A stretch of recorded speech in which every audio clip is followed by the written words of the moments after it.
10th student situation. అమ్మ తోడు exam start కాలే ఇప్పుడే వచ్చి పడుతుంది.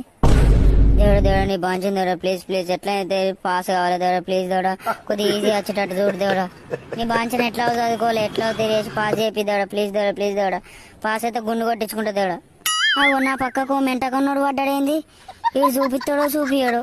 దేవుడా దేవుడా ప్లీజ్ దేవుడా, ఎట్లా నన్ను వేసి సింపుల్ క్వశ్చన్లు వచ్చేటట్టు చూడు దేవుడా, పాస్ కావాలి దేవుడా.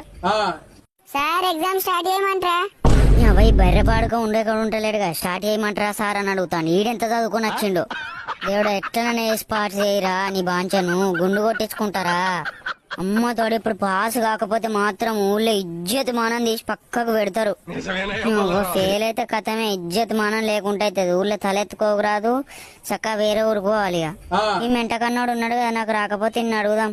సార్ స్టార్ట్ చేస్తున్నాం. అవ్వ వీని కూర్చోవుతలేదు కదా, ఈడే ఊరోడో ఎక్కడికి వెళ్ళొచ్చిండు.